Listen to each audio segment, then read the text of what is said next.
At dinner, my son-in-law threw hot soup in my face and smiled, saying, "That is what you deserve." My daughter looked at me and said, "He is right, Dad." I said nothing. I just wiped my burning face and left. But before leaving, I made one quick call. What happened next, they never forgot. If you are listening to this and you think you know your family, let me tell you something. You never truly know anyone until they think you have nothing left to offer them. My name is Harrison Caldwell, but everyone calls me Hank. I am 70 years old, and for the last 5 years I have lived like a ghost in the lives of my own children. I drive a rusted 1990 Ford pickup truck. I wear flannel shirts that have seen better days, and I let my children believe that my Social Security check of $1,500 a month is the only money I have in this world.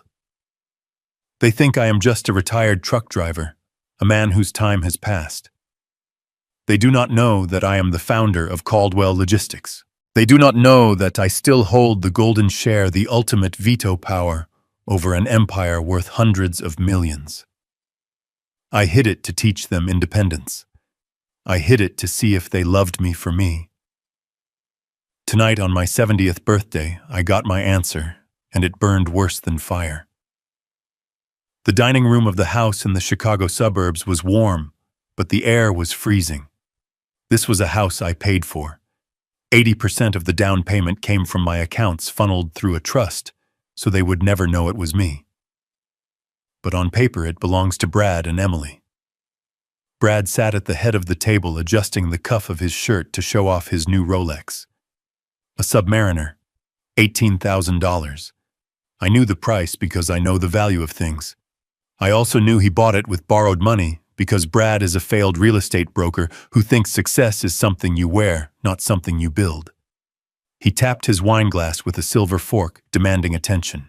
"I want to make a toast to myself," he said with that greasy smile of his, "for closing the deal of the century this week. Big things are coming." He looked at me, his eyes full of contempt. "You wouldn't understand, Hank. High finance is a bit more complex than driving a truck from point A to point B." I stayed silent. I looked at my daughter, Emily. She was sitting there nervously playing with her napkin. She was 35 years old, but she looked like a scared child. She was wearing a diamond necklace that I knew they could not afford. She refused to meet my eyes. "Happy birthday, Dad," she whispered finally, sliding a small envelope across the table. It was a gift card to a discount pharmacy. $20. "Thank you, honey," I said genuinely. I reached under my chair and pulled out my gift for my grandson, little Leo, who was playing on the floor. It was a wooden truck hand-carved from oak. I had spent 3 weeks in my garage sanding it, polishing it until the wood felt like silk. I made it with my own hands, just like I built my company. Brad snatched the toy from my hands before I could give it to the boy. He held it up like it was a piece of garbage. "What is this, Hank?" "Firewood. We buy Leo iPads and drones. We do not give him scraps from your garage." He tossed the truck onto the floor. It landed with a heavy thud, and a piece of the wheel chipped off. My heart cracked with that sound, but I kept my composure. I turned back to my soup, a thick orange pumpkin bisque. I took a spoonful. It was cold and overwhelmingly salty. "This is a bit salty," I said quietly. "Just a comment. A simple observation from an old man." That was the spark. Brad slammed his fist on the table, making the fine china jump. The vein in his neck bulged. "Salty? You are complaining. You sit in my house eating my food, drinking my wine, and you have the audacity to complain. You pay $1,500 a month, Hank. That does not even cover the heating bill for the pool. You are a leech, a useless old leech who has overstayed his welcome." Brad, Emily said softly, but she did not stop him. "No, Emily, he is right." Brad stood up, grabbing his bowl. The soup was steaming hot. I saw the madness in his eyes, but I did not think he would do it. I did not think a human being could treat family this way. If you do not like the soup, Hank, maybe you should wear it. He swung his arm. The thick orange liquid hit me squarely in the face. It splashed into my eyes, my nose, my mouth.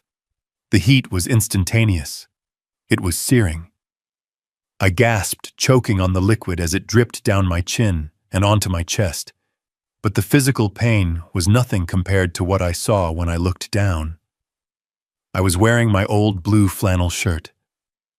It was the last shirt my wife Martha bought me before she passed away 5 years ago.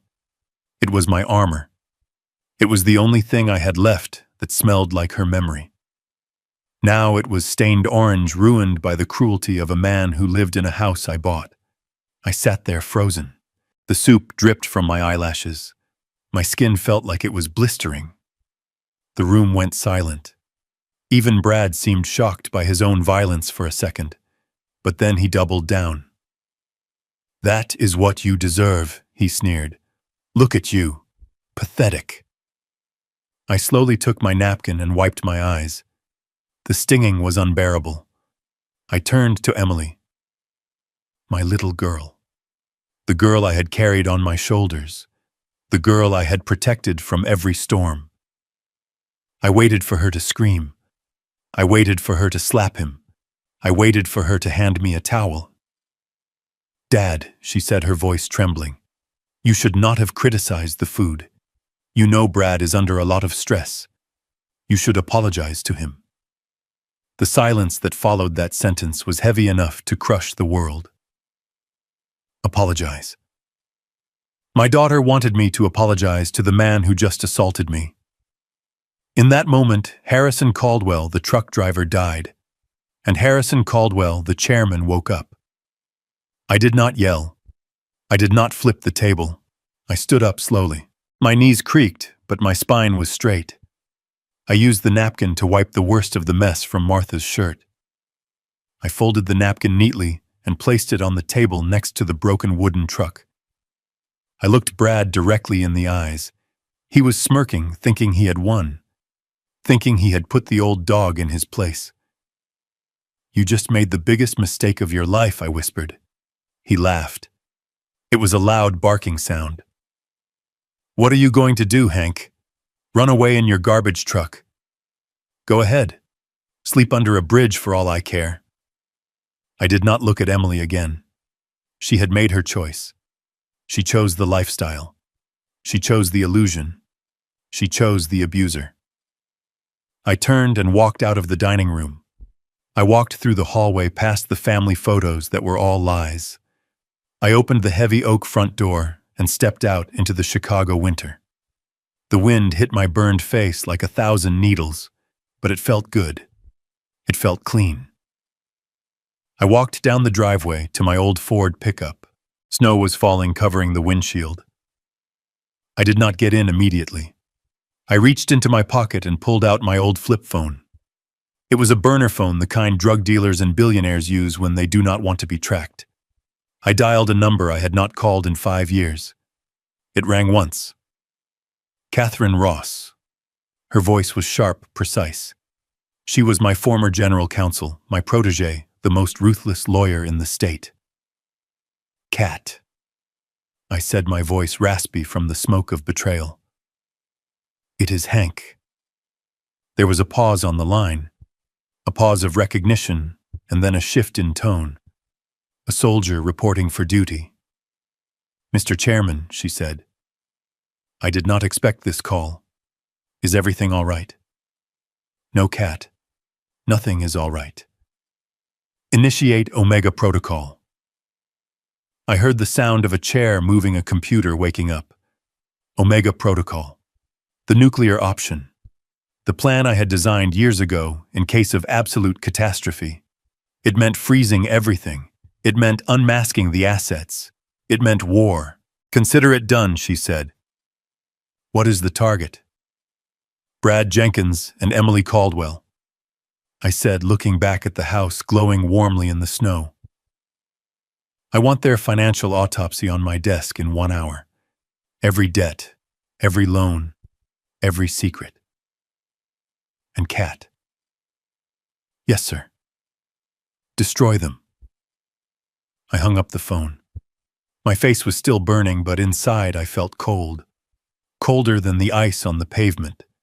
They thought I was a candle flickering out in the wind. They forgot that a candle can burn down a whole house if you play with it. I opened the door of my truck, and the engine roared to life. The game was over. The war had just begun. I sat in the cab of my 1990 Ford pickup truck, and the cold leather of the seat bit through my trousers, but I did not feel it. The only thing I felt was the fire on my face. My skin was tight, pulsing, with a heat that seemed to come from the very bone. I reached up to touch my cheek, and my fingers came away wet with blistering fluid mixed with the sticky residue of pumpkin soup. It smelled of nutmeg and betrayal. I should have gone to the hospital. Any normal man of 70 would have driven straight to the emergency room. But I am not a normal man. I am a man who built a logistics empire from a single rusty van. I am a man who survived union wars and recessions and hostile takeovers. I know that pain is just information. It tells you you are still alive. And right now I needed to be very alive because I had work to do. I drove 2 blocks away from the house that I had paid for and pulled into the shadows of an old oak tree. The streetlights cast long, skeletal shadows across the hood of my truck.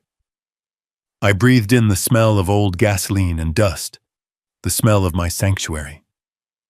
For 5 years, this truck had been my disguise.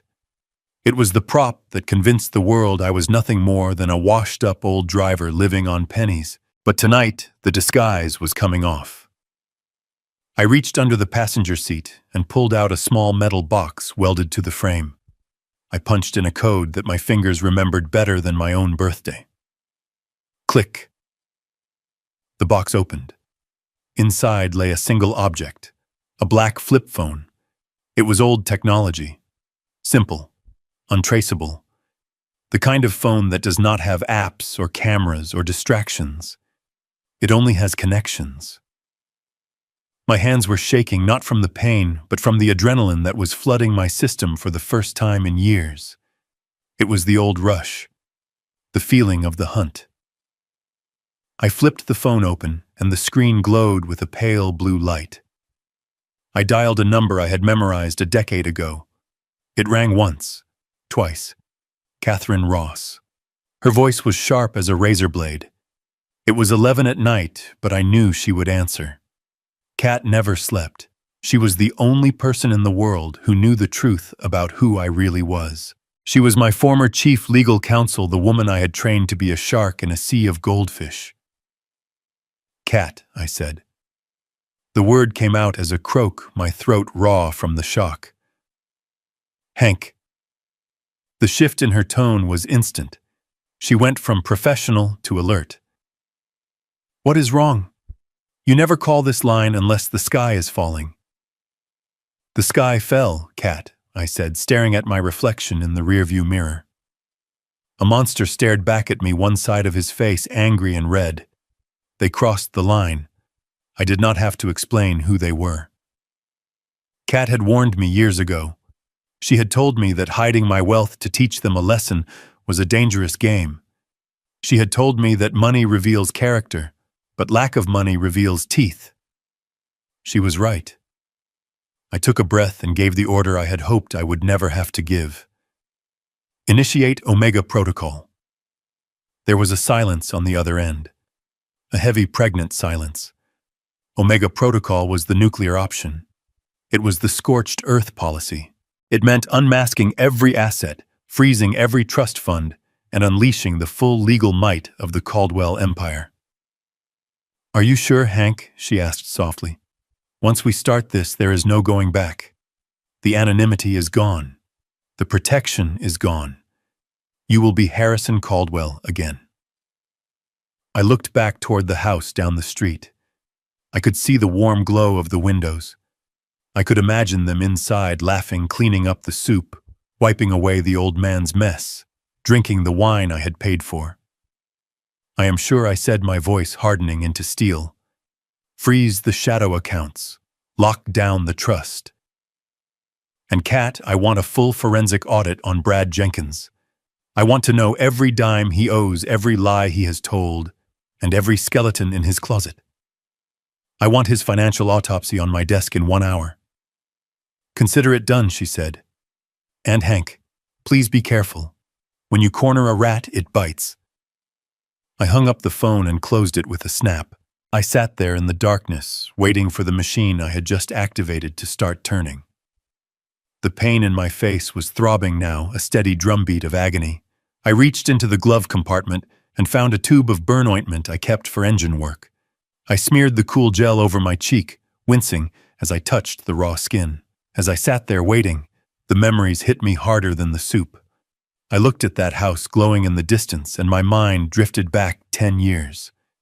I was sitting in a mahogany-paneled office holding a pen that cost more than my first car. I was signing a check for $800,000. It was supposed to be a surprise. Emily had just married Brad. They were young, broke, and full of dreams. I wanted to give them a foundation, a nest, but I did not want to control them, so I put the deed in their names. I put the title in the trust controlled by Emily. I thought I was giving them freedom. I remembered the day I gave them the keys. Emily had cried. She had hugged me and said, "Daddy, you are the best father in the world. We will take care of you forever." I believed her. I was a fool. I thought money was a gift. I did not realize that unearned money is a poison. It rots the soul. It makes people weak and entitled. I had created this. I had built the stage for my own humiliation. I had spent 5 years playing the pauper, pretending to be poor to see if they would love me without the checkbook. And tonight, I got my answer. They did not love me. They tolerated me. And when I became inconvenient, they threw me away like trash. The vibration of the phone in my hand snapped me back to the present. It was not a call. It was a text message, but not on the burner phone. It was on the secure encrypted pager I kept in the same metal box. A device linked directly to my primary banking server. I picked it up. The small green screen illuminated the darkness of the truck cab. Alert. Centurion card ending in 4099. Transaction approved. $10,000. Merchant Lucky Spin Online Casino. I stared at the numbers. The Centurion card. The black card. The one card I had kept active, the one card with no limit. I had given a supplementary card to Emily 5 years ago. I told her it was for life or death emergencies only, for surgery, for ransom, for the end of the world. She had never used it. Until tonight. $10,000. At an online casino. It wasn't Brad. Brad didn't have the PIN. Brad didn't have the card. It was Emily. While I sat here bleeding in my truck while my face burned from her husband's assault, my daughter was not crying. She was not packing her bags to come find me. She was gambling. She was stealing $10,000 from the father she just watched get humiliated. A cold laugh escaped my lips. It sounded like dry leaves scraping on concrete. They thought I was helpless. They thought I was a senile old man wandering into the snow to die. They had no idea that they had just swiped the card of the man who owned the bank. I put the truck in gear. The engine roared to life, a low growl that shook the frame. I was not going to a hotel. I was not going to hide. I had one more stop to make before the war truly began. I turned the wheel and drove into the night, leaving the suburbs behind. The old Hank was dead. The chairman was back, and he was coming to collect every single debt. The city skyline loomed ahead of me like a jagged set of teeth biting into the night sky. I drove the old Ford past the towering glass structures of the financial district, where money never sleeps and secrets are buried under layers of concrete and steel. My face was throbbing with a dull, heavy ache that radiated from my cheekbone to my jaw. The burn ointment was drying and tightening my skin, but I ignored it. I needed cash. Not the crumpled bills I kept in a coffee can under the sink, but real operational capital. I steered the truck into a narrow alleyway behind the Meridian Bank Tower. A security guard stepped out of the shadows, his hand resting on his belt. He took one look at my battered truck and my disheveled appearance and started to raise a hand to wave me off. Then he saw the license plate. It was a custom plate, one that was flagged in their system as untouchable. He lowered his hand and stepped back, disappearing into the dark. He knew better than to ask questions. I parked and climbed out. The air here smelled of ozone and expensive cologne, quite a difference from the smell of old oil and pumpkin soup that clung to my clothes. I walked up to a standalone ATM tucked into a stone alcove. This was not a machine for the public. It did not have advertisements for credit cards or cheery graphics. It was a private terminal linked directly to the high-yield holding accounts of the bank's top-tier clients. I reached into my wallet and pulled out a plain matte black card. There were no numbers on the front. No name. Just a small gold chip embedded in the corner. I slid it into the slot. The screen did not ask for a language preference. It simply turned a deep navy blue and requested an access code. My fingers moved automatically over the keypad. 7, 4, 1, 9, 0, 0, alpha. It was a sequence I had not used in 5 years. A sequence that unlocked the vault I had built over 40 years of blood and sweat. The machine whirred softly, processing the encryption. Then the numbers appeared on the screen in stark white font. Current balance, $82,450,000. I stared at the number. It glowed in the darkness, illuminating the burn on my face. 82 million. It was enough to buy every house on my daughter's street. It was enough to buy the hospital where I picked up Alfred. It was enough to burn the world down. 5 years ago, I made the hardest decision of my life. I sold Caldwell Logistics, 500 trucks, 3 million square feet of warehouse space, a logistics network that spanned the continent. I sold it all the week after Martha died. The grief was too heavy and the empty house was too loud. I wanted to disappear. I wanted to know if my children loved me or if they just loved the safety net I provided. So I created a test. I put the money here in this shadow account. I bought the old truck. I moved into the small guest cottage on the estate and rented out the main house. I told Emily and Brad that the company had gone under, that bad investments had wiped me out. I told them I was living on Social Security. I wanted to see if they would step up. I wanted to see if they would offer me a room, if they would offer to pay for dinner, if they would treat me with dignity simply because I was their father. I looked at the balance again and felt a wave of nausea. I had failed. The test was a disaster. By hiding the money, I hadn't taught them independence. I had only revealed their greed. They didn't learn to work harder. They learned to despise me for being poor. They looked at my rough hands and my old clothes and saw a failure, not a father. I pressed the withdrawal button. I selected $2,000, the maximum daily cash limit for physical withdrawal. The machine counted the bills with a rapid, rhythmic snapping sound. It spit out a thick stack of $100 bills. I took the money and shoved it into my pocket. It felt heavy against my leg. $2,000. An hour ago, Brad had mocked me for a $20 gift card. If he knew what I was holding now, he would probably be on his knees licking my boots. That thought didn't make me feel powerful. It made me feel sick. I retrieved my card and turned back to the truck. The cold wind bit at my exposed skin, but the fire inside me was burning hotter than ever. I needed to find a hotel. I needed to clean this soup off my face. I needed to plan the funeral for the life Brad and Emily thought they had. My burner phone buzzed in my pocket. It was a sharp, aggressive vibration. I pulled it out. Cat. I answered immediately. Report. Her voice was tight, faster than I expected, Hank. But it is worse than we thought. Much worse. Talk to me, Kat. I climbed into the cab and slammed the door, shutting out the city noise. I pulled the property records and the liens like you asked. Brad didn't just borrow money for a Rolex or a car. He went to the secondary market. The predatory lenders. Go on, I said, gripping the steering wheel. He mortgaged the house, Hank. The house you paid for. He forged your signature on a quitclaim deed, transferring the title to a shell company he controls, and then he leveraged it for a hard money loan. I closed my eyes. The house. Martha's dream house.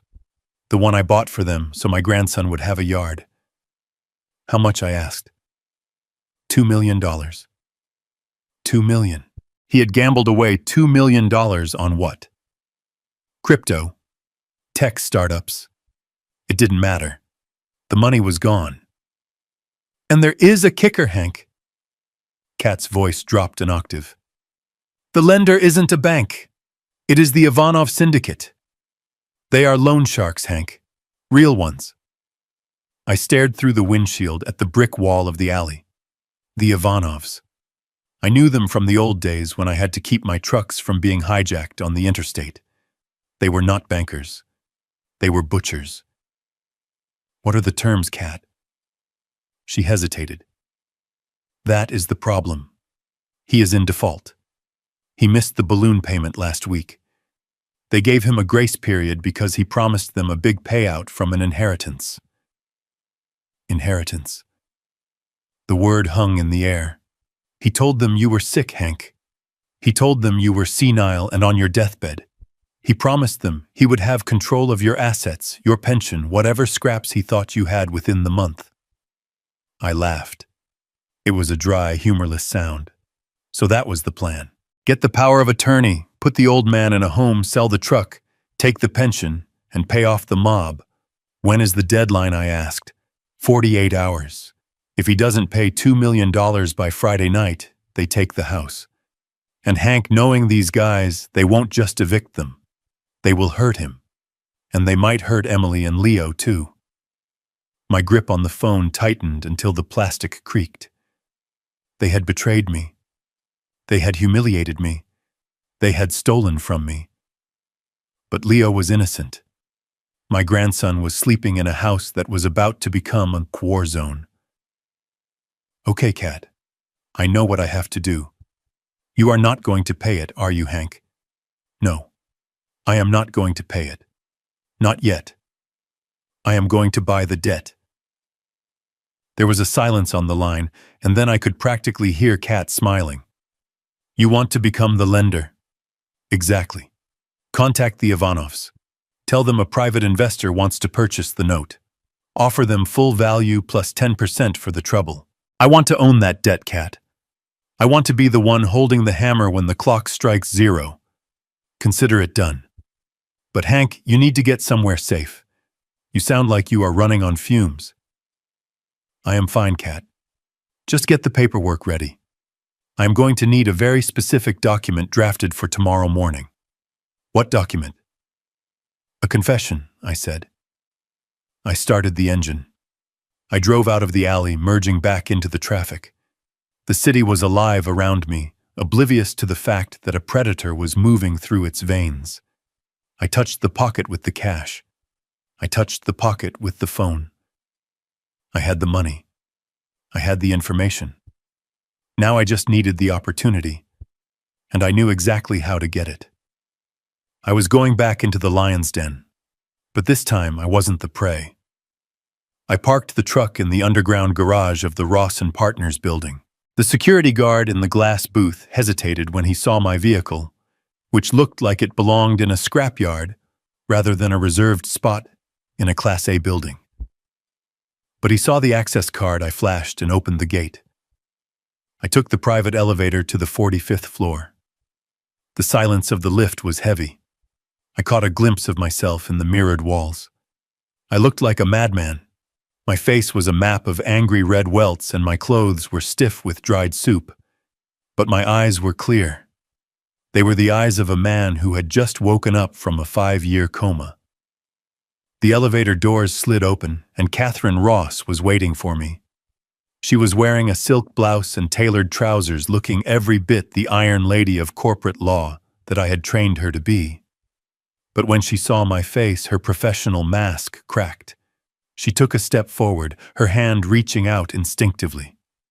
"Hank," she whispered. "My God, we need to get a doctor." I brushed her hand away gently. "I do not need a doctor, Kat. I need a pen and I need the truth. Show me the file." She nodded, tightening her jaw. She led me into her corner office. The view of Chicago was breathtaking, a sea of lights stretching into the darkness, but I did not have time for views. On her glass desk lay a thick manila folder. It was the autopsy of my son-in-law's financial life. "Sit down, Hank. You are not going to like this." I sat. The leather chair creaked under my weight. I opened the folder. The first page was a summary of debts. It was a sea of red ink. Credit cards maxed out. Personal loans defaulted. Car payments missed. But those were just the symptoms. The disease was on the next page. "Here it is," Kat said, pointing to a document with a blue header. "The loan agreement with the Ivanov Syndicate. It is not officially registered with the county, of course, but in their world, this piece of paper is more binding than a Supreme Court ruling." I scanned the terms. Principal amount $2 million. Interest rate 25% compounded monthly. Collateral the property located at 42 Oak Creek Lane. My house. The house I bought to be a sanctuary for my grandson. I flipped to the signature page, and there it was. Harrison Caldwell. It was my name. It was my signature. Or at least it looked like it. The loop of the H was slightly too wide and the slant was a degree too sharp, but to a layman or a loan shark it was perfect. "He practiced," I said, my voice low. "He must have spent hours tracing my signature from old birthday cards or checks. He stole my identity to sell my home out from under me." "It gets worse," Hank Cat said softly. She reached across the desk and turned the page. "Look at the notary section. Look at the witness line." I looked. My vision blurred for a second, and I had to blink to clear it. I wanted to believe it was a mistake. I wanted to believe it was another forgery. But I knew that handwriting. I had taught the owner of that hand how to write her name in cursive when she was 6 years old. I had watched that hand sign a marriage certificate. I had held that hand when she was afraid of the dark. Witnessed by Emily Caldwell. The signature was shaky, but it was hers. There was a small ink blot at the end of the Y, a nervous tic she always had when she was lying or under pressure. I felt a sensation in my chest that was not pain. It was something colder. It was the feeling of a connection being severed. A cord that had lasted 35 years snapping in the silence of an office. She knew I whispered. She did not just know Kat. She was in the room. She watched him forge my name. She watched him sign our lives away to the mob. And then she picked up the pen and validated it. "She is scared," Hank Cat said, playing the devil's advocate. "Brad is manipulative. He probably told her it was the only way. He probably told her it was just a formality." I slammed the folder shut. The sound echoed like a gunshot in the quiet office. "Do not make excuses for her, Kat. She is 35 years old. She is a mother. She knows right from wrong. She watched her husband throw boiling soup in my face tonight and told me to apologize. Now I see why. It was not just submission. It was guilt. She could not look at me because she had already sold me." I stood up and walked to the window. The city lights looked cold and indifferent. For 5 years, I had played the role of the helpless old man. I thought I was testing their character, but I wasn't. I was enabling their corruption. I had made it easy for them to discard me because I made myself look disposable. I turned back to Kat. My face hurt, but the pain was distant now like a memory. "Where is the assignment of debt contract?" I asked. Kat pulled another document from her drawer. It was drafted and ready. "I spoke to the Ivanov representative 20 minutes ago. They are happy to unload the paper. They prefer cash over breaking legs." They were surprised, though. They asked why a private equity fund would want to buy a toxic loan on a suburban house. "What did you tell them?" "I told them we specialize in distressed asset recovery." I picked up the pen. It was a heavy silver fountain pen. I uncapped it and looked at the gold nib. "Distressed asset," I repeated. "That is one way to put it." I signed the document. With that stroke of the pen, I was no longer just their father or their father-in-law. I was their creditor. I owned the roof over their heads. I owned the ground they walked on. I owned their future. "Wire the funds," I said. 2.2 million. Pay the Ivanovs. Get the original note. And Kat, I want the foreclosure papers drafted immediately. Do not file them yet. Just have them ready, done. "There is one more thing," I said. "What is it?" "I need a new will." Kat paused, her hand hovering over her laptop. "Hank, are you sure?" "I am sure. Revoke the previous trust. Revoke the inheritance clauses. Everything goes to the charitable foundation, except for a specific trust for Leo for his education, which he can access when he is 25, provided he has no contact with his parents regarding the money." "And Emily?" I looked at the witness signature one last time. "Leave her $1, I said, so she knows I did not forget her."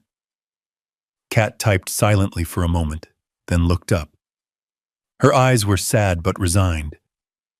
She knew better than to argue with me when I was in this mode. "So what is the play, Hank? You own the debt. You have the cash. You could walk in there tomorrow with the sheriff and throw them out."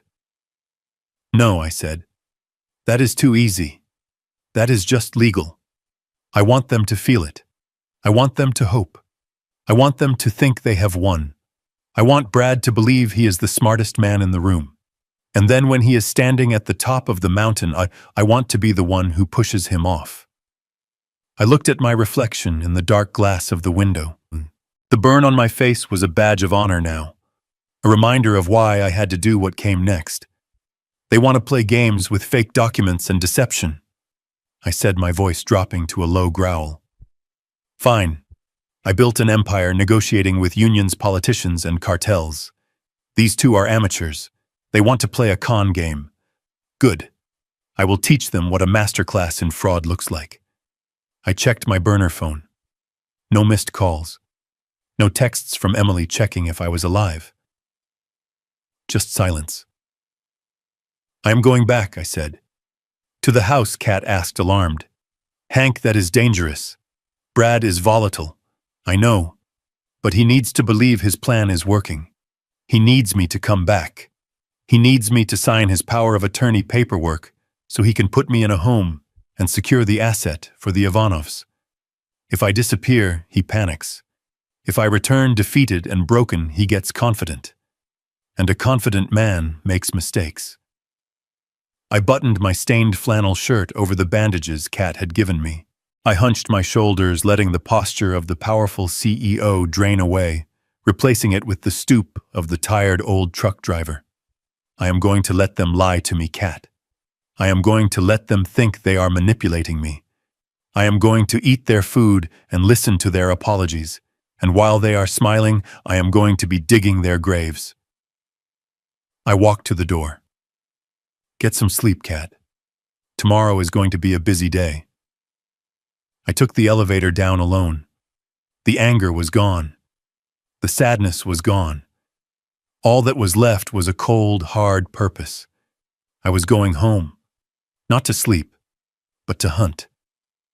The sun was barely struggling over the horizon, painting the dirty snow of the motel parking lot in shades of gray and bruised purple, when my burner phone vibrated against the cheap laminate of the nightstand.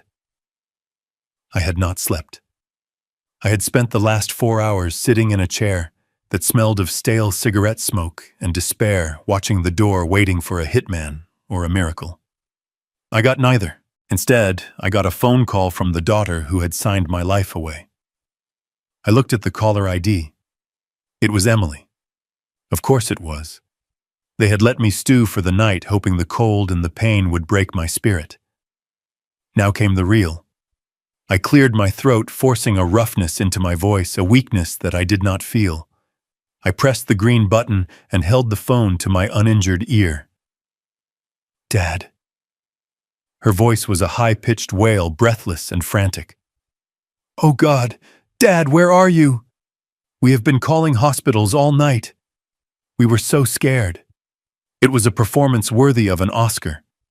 If I did not know about the online casino transaction time-stamped at midnight while she was supposedly calling hospitals, I might have believed her. If I did not know she had witnessed my forged signature, I might have felt a pang of guilt. Now all I felt was a clinical detachment, like a scientist observing a specimen under a microscope. "I am safe, Emily," I said, letting my voice quaver just enough. "I stayed at a motel." I needed to think. There was a pause, and I could hear her breathing change. She covered the mouthpiece, probably to signal Brad.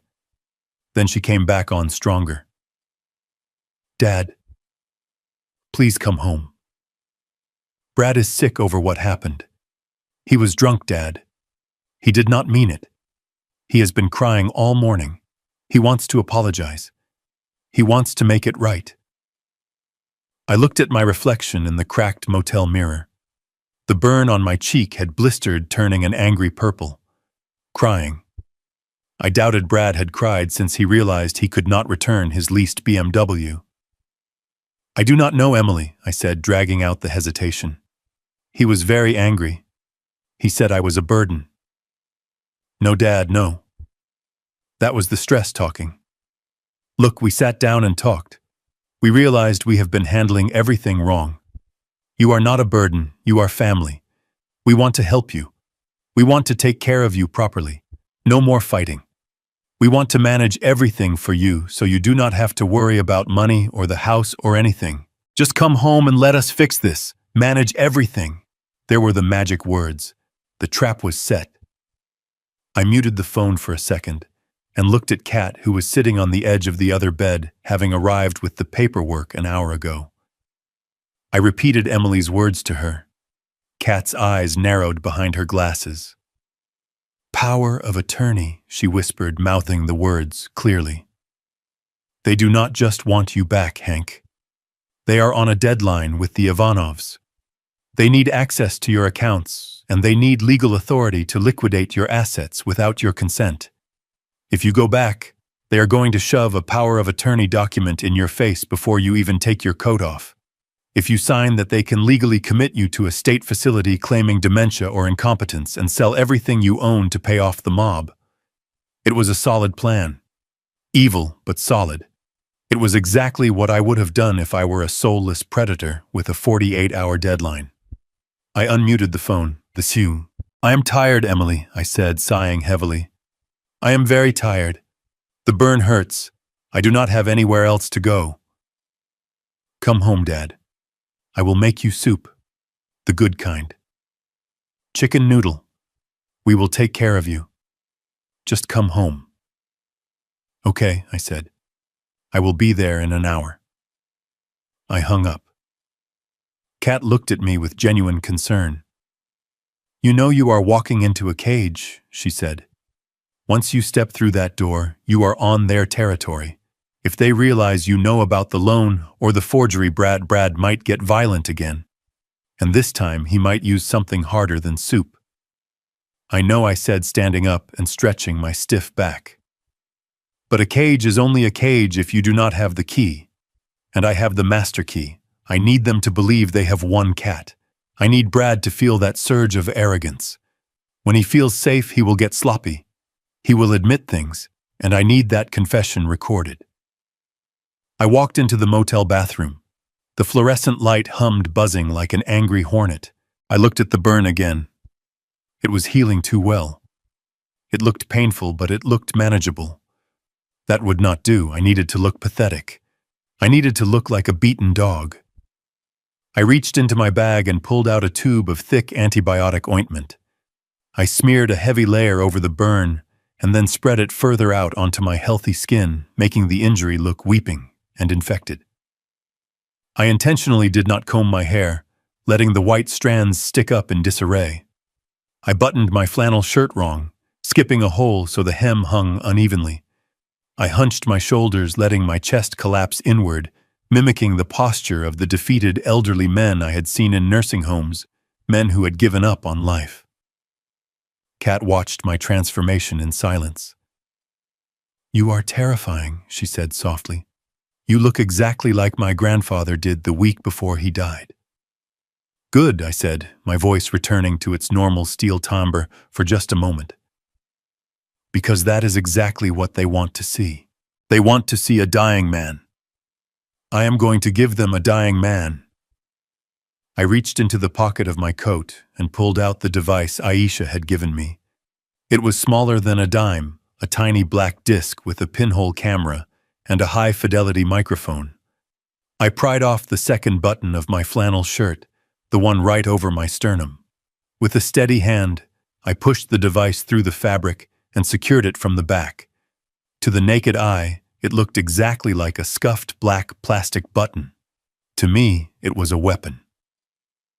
I tapped it once. A tiny vibration against my chest confirmed it was active and streaming to Kat's secure server. "Testing," I whispered. "Can you hear me?" Kat pulled out her tablet and tapped the screen. She put on a pair of headphones. "Loud and clear, Hank. Video feed is grainy, but audio is crystal. I will be listening to every word. The team is positioned 2 blocks away. If you say the code word, we breach the door in under 60 seconds. The code word is payday," I said. "But do not breach unless I scream it. I need him to hang himself first." I walked out of the motel room into the biting wind. The snow had turned to gray slush under the tires of the morning commute. I climbed into my Ford. The engine groaned before turning over a sound of protest that matched my performance perfectly. The drive to the suburbs felt like a funeral procession. I watched the city fade into the manicured lawns and large driveways of the neighborhood I had subsidized. Every house looked peaceful, every lawn perfect. It was a facade. Behind those doors were debts, lies, and secrets. Mine just happened to be the biggest. I turned onto Oak Creek Lane. My heart began to hammer, not from fear, but from a cold, calculated anticipation. I saw the house. My house. Brad's leased BMW was in the driveway, parked crookedly, as if he had arrived in a hurry or drunk. The curtains were drawn. It looked like a fortress closing its eyes to the world. I parked the truck on the street. I did not pull into the driveway. I wanted the walk to be long. I wanted the neighbors to see the old man shuffling toward his doom. I sat in the cab for a moment, gripping the steering wheel until my knuckles turned white. Then I let go. I let my hands tremble. I let my mouth hang slightly open. I let the confusion cloud my eyes. I was no longer Hank the chairman. I was Hank the victim. I opened the door and stepped out. The cold air stung the ointment on my face, making my eyes water naturally. Perfect. Tears were good. Tears sold the lie. I walked up the driveway, dragging my feet. I could see the curtain in the living room twitch. They were watching. They were waiting. The spider and the fly. Except this time the fly was made of iron and the web was about to burn. I reached the front step. I paused, looking at the heavy oak door. Behind that wood were the 2 people who should have loved me most in the world. Instead, they were 2 predators waiting to pick the meat off my bones. I took a deep breath, inhaling the scent of pine and impending violence. I reached up and touched the button on my chest one last time, just to be sure. "Showtime," I whispered. I raised my shaking hand and knocked. The heavy oak door swung open before I could even lower my hand. Brad stood there. He looked like a man who had been awake for 48 hours straight, which he probably had given the deadline hanging over his head. His eyes were bloodshot, and his expensive shirt was wrinkled, but the moment he saw me, the mask slammed into place. It was a transformation so sudden, it was almost impressive. His face crumpled into a mask of exaggerated remorse. Hank, oh God, Hank. He did not just step aside to let me in. He practically fell to his knees in the foyer. It was a performance that belonged on a stage, not in a suburban hallway. He grabbed my hand, his palms sweating and clammy against my rough skin. "I am so sorry," he choked out. "I do not know what happened to me last night. The stress, the deal falling through the wine. I lost my mind, Hank. Seeing you like this with your face." He gestured vaguely at my bandaged cheek. "I feel like a monster. Please tell me you can forgive me." I looked down at him. From my hunched posture, he looked small, pathetic. A day ago, this performance might have worked. I might have seen a stressed young man making a mistake. But now I saw a predator checking his trap. I saw a man calculating how much my forgiveness was worth in dollars and cents. I let my hand tremble in his grip. I let my eyes lose focus, drifting past him to the living room. "It hurts, Brad," I whispered, my voice raspy. "It burns." "I am confused." I know. Come in. Get out of the cold." He ushered me inside, guiding me by the elbow as if I were made of glass. The house smelled of roasted chicken and sage. It was a warm, comforting smell, the smell of home. It made my stomach turn. It was the scent of the bait. Emily came out of the kitchen, wiping her hands on a dish towel. She looked pale, her eyes darting between me and Brad. When she saw the angry red skin around the bandages, she flinched. Good. Let her see it. Let her see what her silence had bought. "Dad," she said, her voice thin. "I made soup. Chicken noodle. Your favorite. It is good for you, soup," I repeated, letting a flicker of fear cross my face. "Not hot," she said quickly, rushing forward to take my coat. "Warm. Just warm. Come sit down." They led me to the dining table. The same table where 24 hours ago I had been assaulted. The stain was gone, scrubbed clean, but I could still see the ghost of it. They sat me in the chair. Brad pulled it out for me, hovering like a waiter. "We were so worried about you, Hank," Brad said, pouring me a glass of water. "When you did not come back, we thought the worst. We thought you might have frozen out there." "You did not call the police," I noted, my voice low. "We did not want to embarrass you," Emily said quickly, setting a steaming bowl in front of me. "We know how proud you are, Dad. We thought you just needed to cool off." I looked at the soup. It was homemade. Large chunks of chicken, carrot, celery. It looked delicious. I picked up the spoon, my hand shaking intentionally, clanking the silver against the ceramic bowl. I took a sip. It was good. It tasted like betrayal. I ate slowly, letting the silence stretch. They watched every mouthful. They were waiting. They were practically vibrating with impatience, but they forced themselves to sit still. They needed me fed. They needed me calm. They needed me compliant. "This is good," I said, finally wiping my mouth with a napkin.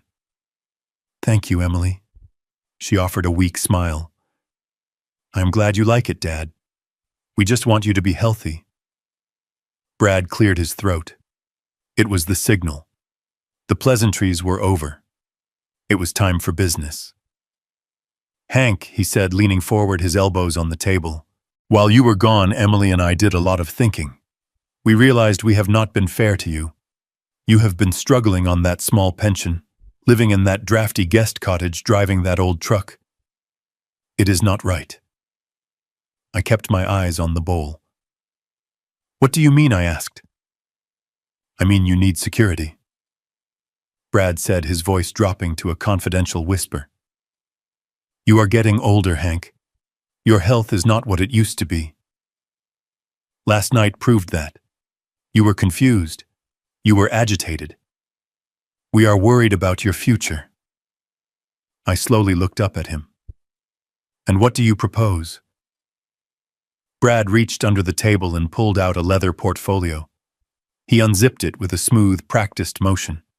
He slid a stack of documents toward me. The paper was thick, expensive. We found a program, Brad said. It is a special insurance package for seniors. It covers everything. Medical care, assisted living if you ever need it, prescription drugs. It even protects your assets so the government cannot touch them. Insurance, I asked, feigning ignorance. Exactly, Emily chimed in. It is called the Senior Protection Initiative. But the enrollment window closes today, Dad. That is why we were so desperate to find you. We did not want you to miss out. I looked at the papers. The top sheet was a generic brochure probably printed off the internet, with stock photos of happy elderly people playing chess. But underneath that was the real document. I reached out and pulled it closer, adjusting my reading glasses, which I had intentionally smeared with a bit of oil to make them cloudy. I squinted at the text. It was dense legal jargon. Durable power of attorney, guardianship transfer, asset liquidation authority. There was no insurance. There was no protection. This was a surrender. If I signed this, I was handing them the legal right to control every penny I owned, every decision I made. I was handing them the right to commit me to an institution against my will. I see, I said, my finger tracing the line where my signature was required. And this will help me. It will save you, Hank, Brad said, handing me a pen. It means you never have to worry about bills again. We handle everything. We take the burden off your shoulders. You just sign here, and we do the rest. I took the pen. It was a heavy ballpoint. I held it over the paper. I could hear Brad's breathing stop. He was watching the tip of the pen like a hawk watching a mouse. This was it. This was the moment he had committed crimes for. $2 million worth of debt hung on the ink in this pen. My hand started to shake. I let the tremor travel up my arm to my shoulder. I squeezed the pen tight, then let it slip from my fingers. It clattered onto the table and rolled onto the floor. Oh! I gasped, putting a hand to my forehead.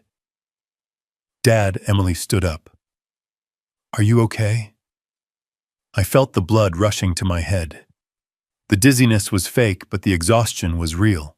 The acting, the tension, the anger, it was taking a toll. I do not feel well, I mumbled, swaying slightly in the chair. The room is spinning. The burn hurts. Brad looked at the pen on the floor, then at me. His frustration was palpable. He looked like he wanted to grab my hand and force the signature, but he restrained himself. Just sign it, Hank, and then you can rest, he said, his voice tight. Just one signature. I cannot see the line, I whined.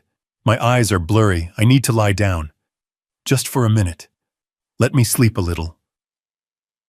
Dad, we really need this signed today, Emily said, her voice edging on panic. Let him rest, Brad snapped.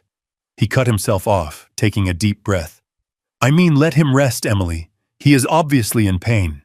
He turned to me, a forced smile stretching his lips. Of course, Hank. You go lie down in the guest room. Take a nap. We will do the paperwork when you wake up. You will feel better after some sleep. Thank you, I said, pushing myself up from the table. I leaned heavily on the chair. I am sorry. I am just so tired. It is okay, Brad said, standing up, but not moving to help me. Just rest. We are not going anywhere. I shuffled out of the dining room, dragging my feet on the hardwood. I walked down the hall to the guest room. It was a small room on the ground floor, the one they let me stay in when the cottage was too cold. It was furnished with their cast-offs, a lumpy mattress, and a dresser with a missing drawer. I went inside and closed the door. I did not lock it. A locked door makes people suspicious. I moved to the bed and sat down, making the springs squeak loudly. I kicked off my boots, letting them drop with a heavy thud. Then I lay back and waited. 1 minute. 2 minutes. Silence. Then the sound of footsteps. Soft, frantic footsteps moving back to the kitchen. I rolled off the bed silently. I moved to the door and knelt down, pressing my ear to the crack. I did not need to do this. The button on my chest was recording everything, transmitting it to Kat, but I needed to hear it. I needed to hear the venom with my own ears to steel myself for what I was about to do. "What are we going to do, Brad?" Emily's voice was a hiss. The Ivanovs called again. They said if they do not have the title transfer by tomorrow night, they are sending cleaners. "Relax," Brad said, his voice dripping with contempt. "We have him. Did you see him? He is a vegetable. He can barely hold a spoon, let alone read a contract. He has no idea what that paper is." "But he didn't sign it," Emily whined. "He will sign it," Brad snapped. "Let him sleep for an hour. When he wakes up, he will be groggy. I will tell him it is a prescription release form. He will sign anything to make the pain stop." "And then what?" Emily asked. "What happens after he signs?" "Then we execute the plan," Brad said. "As soon as the ink is dry, I have a van coming." "A van?" "From the Sunshine Meadows facility," Brad said. I froze. Sunshine Meadows. I knew that place. It was a state-funded warehouse for the indigent elderly on the south side. It was a place where people went to die in urine-soaked sheets, ignored and medicated into oblivion. It was the cheapest, nastiest hole in the state. "Brad, you cannot send him there," Emily said, but her voice was weak. "It is awful." "We do not have a choice, Emily," Brad hissed. "It costs $2,000 a month. That is all his pension covers. We need every other dime to pay the interest on the loan. We sell his truck, we liquidate his savings account, we rent out the cottage. Every penny goes to the Ivanovs or we lose this house. Do you want to be homeless, Emily? Do you want Leo to grow up in a trailer park?" "No," Emily whispered. "No, of course not." "Then stick to the plan." "He is useless, Emily. He is a burden. He has lived his life. Now he is just in the way. Once he is in the facility, we change his contact info so they cannot call us. We tell the neighbors he moved to Florida to be with his brother. By the time anyone asks questions, he will probably be dead anyway." There it was. The death sentence. They were not just stealing my money. They were stealing my life. They were planning to discard me like a broken toy to save their own skins. I felt a cold rage settle over me. It was not the hot, fiery anger of last night. This was the cold calculation of a judge passing a sentence. I did not just have a recording. I had a confession. I had conspiracy.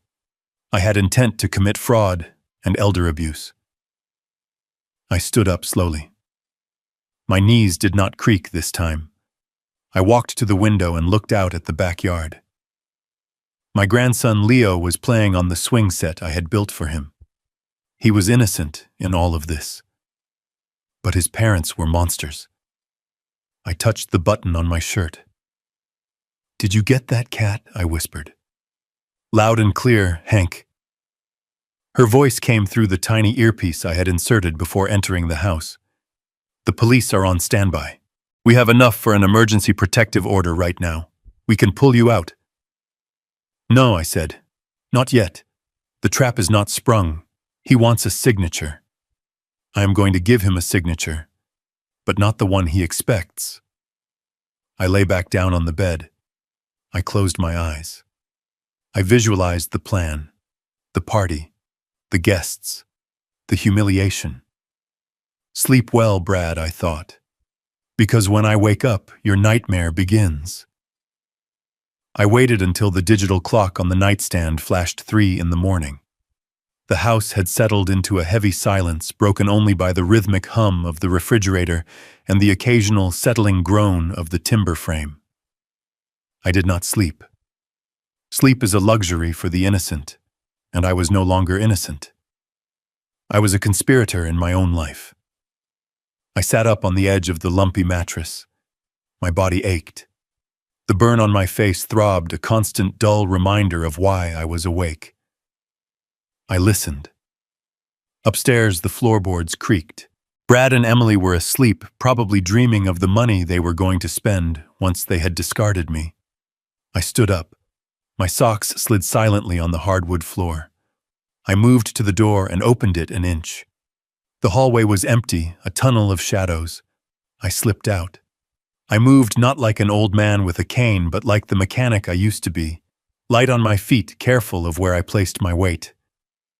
I knew every squeaky board in this house. I paid for them after all. I made my way to the study down the hall.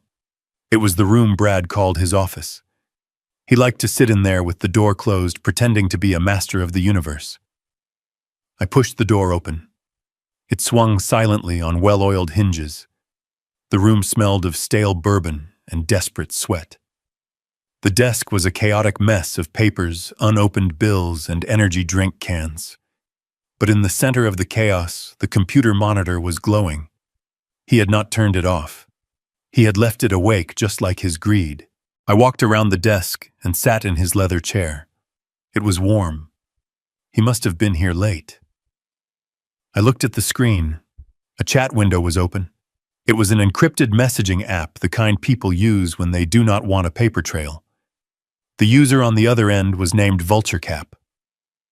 I smiled in the dark. That was Kat. Or rather, one of the forensic accountants Kat had set up with a dummy profile to bait him. I scrolled up, reading the history. It was pathetic. Brad wrote, "I need the bridge loan approved by Friday. The assets are secured. The old man is compliant." VultureCap replied, "We need proof of ownership, Brad. You have promised us the deed for weeks. If you do not have the signature, we walk." Brad, "I will have it.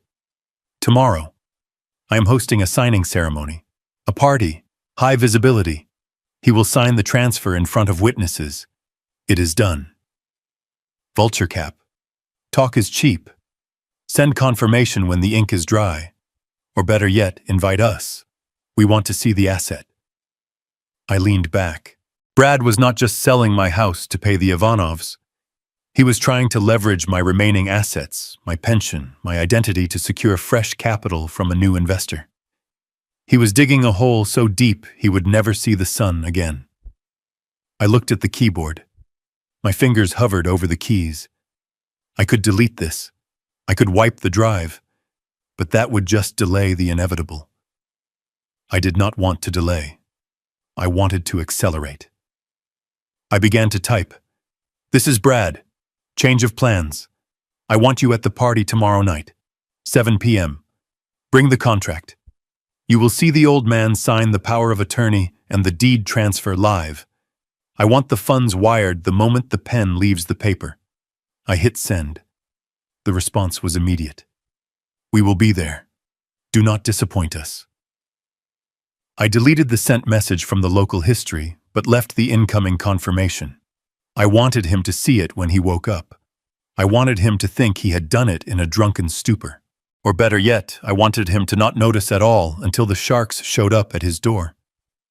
I stood up to leave. My heart was beating a steady rhythm, a war drum in my chest. I had just invited the executioner to his own party. And then I heard it. The sound of a toilet flushing upstairs, the rush of water through the pipes in the walls. Then footsteps. Heavy, clumsy footsteps. Brad. He was awake. He was coming downstairs. I froze. If he found me here in his office at 3 in the morning, sitting at his computer, the game was over. The confused, senile old man act would vanish. He would know. And he was desperate enough to do something permanent. I looked for an exit. The door to the hallway was the only way out, but his footsteps were already on the stairs. Thump, thump, thump. I scanned the room. The desk was open underneath no cover. The closet was filled with boxes. The window. No, too loud. The footsteps reached the bottom of the stairs. He was turning toward the kitchen, which was adjacent to the office. I could hear him muttering to himself, cursing the headache or the stress. I dove toward the heavy velvet curtains covering the French doors. I slid behind the fabric, pressing my back against the cold glass of the door. The dust from the curtains tickled my nose. I held my breath, pinching my nose to stop a sneeze. The office door creaked wider.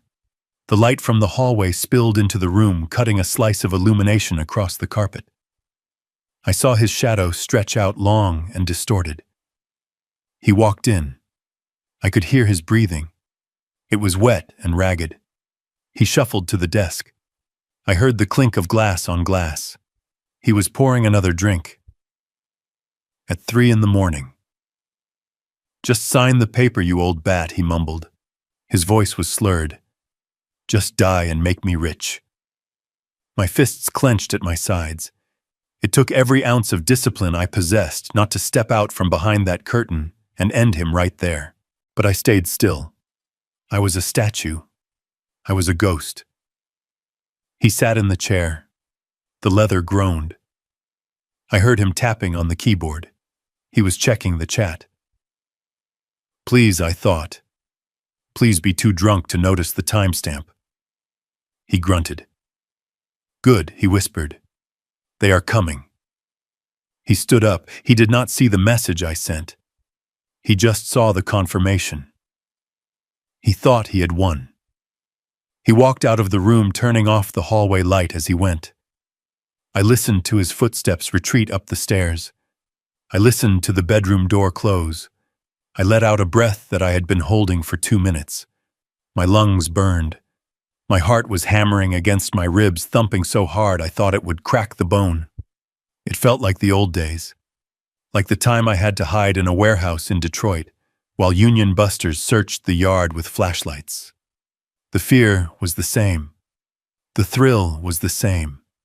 I stepped out from behind the curtain. My legs were shaking. Not from age, but from the sheer voltage of the risk. I crept back to the guest room. I lay down on the bed and pulled the thin blanket up to my chin. I stared at the ceiling. Tomorrow night. 7 p.m. The stage was set. The actors were in place, and the script was written. Brad thought he was hosting a victory party. He thought he was inviting his investors to watch him claim his prize. He had no idea he had just sent an invitation to his own execution. I closed my eyes, and for the first time in 24 hours, I smiled. It was not a nice smile. It was the smile of the wolf waiting for the sheep to wander just a little further from the flock. Tomorrow, Brad, I thought. Tomorrow we see who really owns this house. The house began to vibrate with activity long before the sun went down. It was the sound of money being spent. Money that Brad did not have. Money that technically belonged to me. I sat in the guest room listening to the chaos. I heard the clinking of rental glassware and the heavy footsteps of caterers hauling in trays of hors d'oeuvres. I heard the screech of packing tape as decorations were hung. Brad was not just throwing a signing ceremony. He was throwing a coronation. He was crowning himself the king of my empire, and he wanted an audience to witness it. I peeked through the blinds. A white van was parked in the driveway, unloading cases of expensive champagne. Another van from a high-end florist was delivering arrangements of white lilies. The irony was thick enough to choke on. Lilies are for funerals. Brad thought he was decorating for a celebration, but he had unknowingly dressed the house for his own wake. I waited until the noise in the hallway reached a crescendo, a mix of Brad shouting orders at the catering staff and Emily trying to coordinate the music. I slipped out of the room and moved quietly toward the laundry room at the back of the house. It was the only room without windows, the only place I felt truly secure from prying eyes. I pulled out the burner phone. My hand was steady. The tremors of the confused old man were gone, replaced by the iron grip of the chairman. I dialed Kat. Status, I asked the moment she picked up. We are green, Hank. The forensic audit is complete and it is damning. He has not just defrauded you. He has cooked the books on 3 of his failed LLCs. He has tax evasion going back 5 years, and the bank fraud on the mortgage application is a federal offense. Good, I said, leaning against the washing machine. I want them all there, Kat. Prepare the gifts. Gifts, she asked, though I could hear the smile in her voice. I want the IRS. I want the fraud division. I want the bank's foreclosure team and the economic crimes unit. I want them parked down the street at 6:55. At 7 o'clock exactly when I pick up that pen, I want those doors to burst open. Copy that.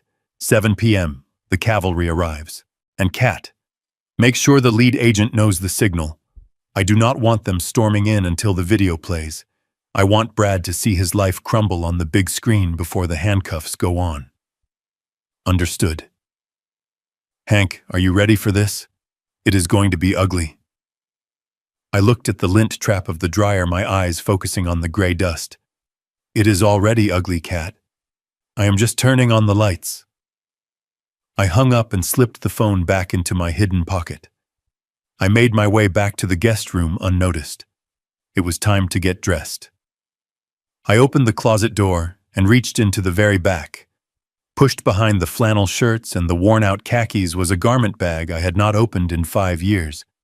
It was covered in a thin layer of dust. I unzipped it slowly. The smell of cedar and mothballs drifted out. Inside hung a charcoal gray suit. It looked old-fashioned to the untrained eye. But it was not just a suit. It was a bespoke piece hand-tailored in London from Italian wool.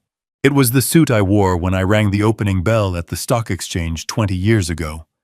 It was the suit I wore when I negotiated the merger that made Caldwell Logistics a billion-dollar entity. It was my armor. I pulled it out and laid it on the bed. The fabric was still perfect, resilient, and tough, just like me. I went to the corner and plugged in the cheap travel iron Emily had left in the room. I filled it with water and waited for it to hiss. I began to iron. It was a ritual. With every pass of the steam, with every wrinkle I smoothed away, I was erasing the persona of Hank the victim. I pressed the collar of the white dress shirt until it was stiff and sharp. I pressed the crease into the trousers until they could cut glass. The steam rose around me, enveloping me in a cloud of heat and purpose. I was not just pressing clothes. I was pressing my will back into existence. I was remembering who I was. I was not the man who ate beans in a cold room. I was not the man who drove strangers for $5. I was the man who moved mountains. I put on the shirt. It fit a little looser than it used to. I had lost weight in the famine of the last few months, but the shoulders still held. I tied my tie a dark navy silk in a perfect Windsor knot. My fingers remembered the movements effortlessly. I slipped on the jacket. I buttoned it. I walked to the small mirror on the dresser. The reflection staring back was not the sad old man from the morning. The burn on my face was still there, ugly and raw, but it no longer looked like a wound.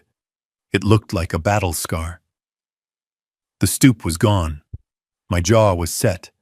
My eyes were cold and clear. "Goodbye, old man Hank," I whispered to the glass. "You served your purpose. You showed me the truth. But you are too weak for what comes next." "Hello, Mr. Chairman?" There was a knock at the door. I quickly hunched my shoulders and relaxed my face, letting the mask slip back into place. "Come in," I called out, my voice trembling just enough. Brad entered. He was wearing a tuxedo for a house party.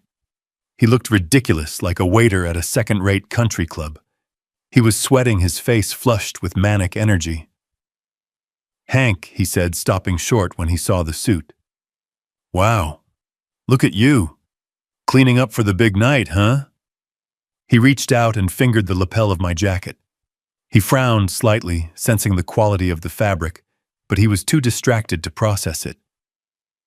"It is an old suit," I mumbled, looking at the floor. "From before." "Well, it fits okay," Brad said dismissively. "Listen, Hank, we have some very important people coming tonight. Investors, partners. I need you to be on your best behavior." I nodded slowly.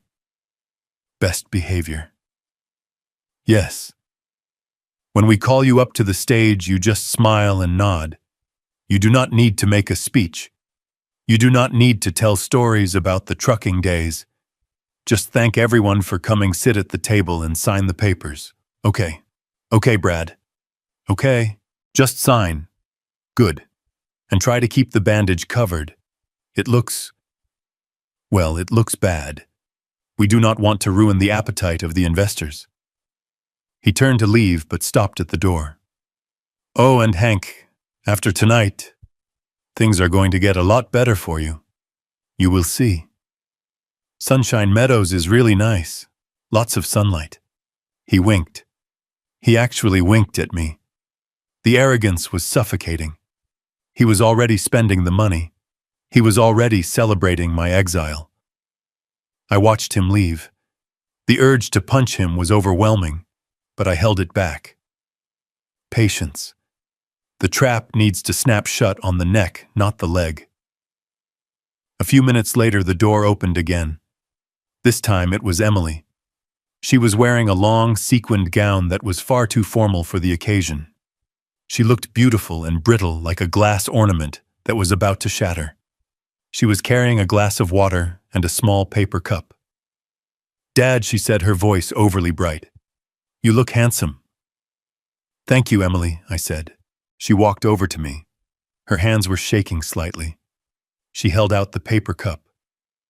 Inside was a single small blue pill. I brought you something, she said.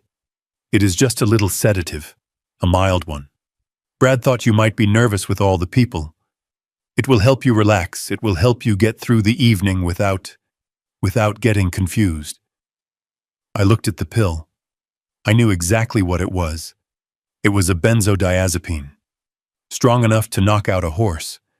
If I took this, I would be slurring my words within 20 minutes. I would be pliable, suggestible. I would sign my own death warrant and not even remember it. They were not just manipulating me. They were drugging me. My own daughter was drugging me to rob me. I looked into her eyes. I searched for any hesitation, any sign of remorse. I saw fear, yes, but I also saw resolve. She had chosen her side. Thank you, honey, I said, my voice cracking. You are always taking care of me. I took the pill. I put it in my mouth. I took a sip of water. I tilted my head back and swallowed hard. Emily watched my throat. She watched the swallow. She needed to be sure. Good, she said, letting out a breath. That is good. You just sit here for a bit until the music starts. We will come get you. She kissed me on the forehead. Her lips were cold. She left the room, closing the door softly. The moment the latch clicked, I leaned over the trash can. I coughed hard, forcing the pill up from where I had tucked it under my tongue. It fell into my palm, wet and dissolving slightly, but still whole. I looked at the little blue circle of betrayal. It was the final nail in the coffin of my fatherhood. There was no going back now. There was no saving them. I walked to the bathroom and flushed the pill down the toilet. I watched it swirl away into the dark water. I washed my face, avoiding the burn. I straightened my tie. I checked the time. 6:45. The guests were arriving. I could hear the murmur of voices, the clinking of glasses, the fake laughter of people trying to impress each other. The sharks were circling, but they didn't know there was a killer whale in the water. I walked back to the bed and sat down. I smoothed the fabric of my trousers. I am not confused, Emily, I whispered to the empty room. I am more awake than I have been in 5 years. I stood up. I walked to the door. I placed my hand on the knob. Let's go downstairs, I said. I opened the door and stepped out into the hallway. The music was playing. The lights were dim. The stage was set. And the chairman was coming to cancel the show. The living room had been transformed into a theater of the absurd. The furniture I had paid for was pushed against the walls to make room for rows of gold Chiavari chairs rented for the evening. The air was thick with the scent of expensive perfume and the heavy musk of ambition. I stood in the shadows of the hallway, adjusting my cuffs, watching the sharks swim. There were about 50 people in the room. I recognized a few neighbors looking uncomfortable in their Sunday best, but the majority were strangers. Men in sharkskin suits with teeth too white and handshakes too firm. Women in cocktail dresses holding flutes of champagne looking bored. These were the investors, the marks, the people Brad was trying to hustle. I spotted the target immediately. Near the fireplace, standing apart from the herd, were three men in dark Italian suits. They did not hold drinks. They did not smile. One of them checked his watch with a gesture that screamed impatience. That had to be Vulture Cap. The hard money lenders, the people who thought they were buying a distressed asset at a discount. They had no idea they were walking into a bear trap. Emily was circulating through the room, playing the part of the gracious hostess. She laughed at jokes that were not funny and touched people on the arm with a practiced intimacy. She looked radiant and hollow. Every time she glanced toward the hallway where I was hiding, her smile faltered for a fraction of a second. She was terrified. She knew the pill she gave me should be kicking in right about now. She was waiting for the zombie to emerge. Then the music faded. A spotlight, which Brad must have rented along with the chairs, cut through the dim room and focused on a small raised platform in front of the bay window. A table was set up there, draped in black velvet. On it lay a single leather folio and a heavy pen. It looked like an altar. Brad stepped into the light. He held a microphone with the casual confidence of a game show host. He looked handsome in his tuxedo if you did not look closely at the sweat beading on his forehead or the manic twitch in his left eye. "Ladies and gentlemen," he said, his voice booming through the rented speakers, "thank you for coming tonight. This is a very special evening for our family. A night of transition. A night of legacy." He paused for effect, letting the silence build.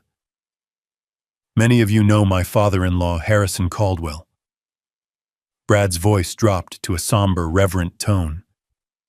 "He is a man who worked hard his whole life, a simple truck driver who wanted nothing more than to provide for his family. But as we all know, time is a thief. I listened from the dark, my hands clenched in my pockets. Simple truck driver. That was the narrative. That was the lie. Over the last few years, Brad continued wiping a fake tear from the corner of his eye. We have watched this great man decline. His mind is not what it used to be. The confusion, the memory loss, it has been heartbreaking to witness. Just yesterday, he wandered off into a snowstorm, confused and alone. It was a wake-up call for us. We realized we could no longer let him carry the burden of his own affairs. A murmur of sympathy rippled through the crowd. Poor Brad. Such a good son-in-law. So tonight, Brad said, brightening his voice, we are taking a step to ensure his safety and his future. Tonight, Harrison is officially handing over the reins of the estate to us so we can ensure he lives out his remaining years in comfort and dignity. It is what he wants. It is what he needs. He gestured toward the hallway. Please welcome the patriarch of our family, Harrison Hank Caldwell. That was my cue. I stepped out of the shadows. I let my shoulders slump forward, collapsing my chest. I bent my knees slightly, giving my walk a fragile, trembling gait. I blinked rapidly against the harsh glare of the spotlight, acting dazed and disoriented. The room went silent. I could feel their eyes on me. I could feel their pity and their judgment. Look at him, they were thinking. Just a husk, a shell of a man. I shuffled toward the stage, dragging my feet on the expensive rug. I kept my head down, looking at the floor as if I were afraid of tripping. Emily rushed to my side. She grabbed my arm, her fingers digging into my bicep. I have got you, Dad, she whispered through a clenched smile. Just keep walking. You are doing great. She smelled of fear and wine. I leaned on her, letting her take my weight. I feel dizzy. Emily, I mumbled loud enough for the front row to hear. Where are we? We are just at the party, Dad, she hissed. Get on the stage, sit in the chair, sign the paper. Then you can sleep. We reached the platform. Brad came down one step and took my other arm. He gripped me hard, his thumb pressing into the tender flesh of my inner arm, a silent warning. "Right here, Hank," he said, his voice loud and jovial for the audience, but his eyes cold as ice. "Just a few steps. Everyone is here to cheer you on." They hoisted me up the stairs like a sack of potatoes. They deposited me in the chair behind the velvet-covered table. The light was blinding. I blinked, looking out at the sea of faces. I saw the vulture cap men in the back. They were watching intently. They wanted to see the signature. They wanted to see the asset secured. Brad placed the leather folio in front of me. He opened it. There it was. The power of attorney, the deed transfer, the death warrant of my freedom. "Here is the pen," Hank Brad said, thrusting the heavy writing instrument into my hand. "Just right there on the line, like we practiced." My hand shook. The pen hovered over the paper. The tip of the nib danced above the signature line. I looked up at Brad. He was sweating profusely now. His eyes were wide, pleading and threatening at the same time. "Sign it," he mouthed silently. "Sign it, or you die." I looked at Emily. She was standing just off stage, wringing her hands. She looked away, unable to watch the execution she had arranged. I looked out at the audience. They were holding their breath. They wanted the show to end so they could get back to the champagne. I took a deep breath. I filled my lungs with the stale air of the room. I straightened my spine. I pushed my shoulders back. The slump vanished. The tremble ceased. The fog in my eyes cleared instantly, replaced by the sharp, cold gaze of a predator who has just spotted the jugular. I did not sign the paper. Instead, I reached out and grabbed the microphone from the stand. The feedback whined a sharp screech that made everyone flinch. Brad froze. His smile faltered. "Hank, what are you doing?" he whispered. "Just sign the paper." I ignored him. I brought the microphone to my lips. "Testing," I said. My voice did not sound like the raspy croak of a dying man. It boomed through the speakers, deep, resonant, and commanding. It was the voice that had shouted down union bosses. It was the voice that had commanded boardrooms. It was the voice of the chairman. Brad stepped back as if I had slapped him. The color drained from his face. He looked at Emily in panic. I stood up. I did not struggle to rise. I stood up with fluid, powerful grace. I unbuttoned my jacket, revealing the crisp white shirt and the silk tie. I looked at the crowd. "Ladies and gentlemen," I said, my voice steady and cold. "Thank you for coming. My son-in-law has told you a very moving story tonight. A story about a frail old man, a confused old man, a man who needs protection." I turned to look at Brad. He was paralyzed. He was watching a corpse come back to life, and he did not know what to do. "It is a good story," and I continued walking around the table to the front of the stage. "But like most things in this house, it is a lie." A murmur ran through the crowd. The vulture cap men straightened up their eyes, locking onto me. Brad lunged forward, trying to grab the mic. "Dad, you are confused. Give me that." I sidestepped him easily. I was faster than him, stronger than him. "Sit down, Brad," I barked. The authority in my voice hit him like a physical blow. He stopped, stunned. "I am not confused," I said, addressing the room again. "I am not senile, and I am certainly not broke. My name is Harrison Caldwell. I founded Caldwell Logistics 40 years ago. I built this country's supply chain with these two hands. And tonight, I am here to conduct a hostile takeover." The room was dead silent. You could hear a pin drop. But before I sign anything, I said, lowering my voice to a dangerous whisper, "I think it is important that you all know exactly who you are doing business with. Brad invited you here to witness a transaction. Well, let us show you the transaction." I raised my hand and snapped my fingers. "Start the film, Cat," I said into the microphone.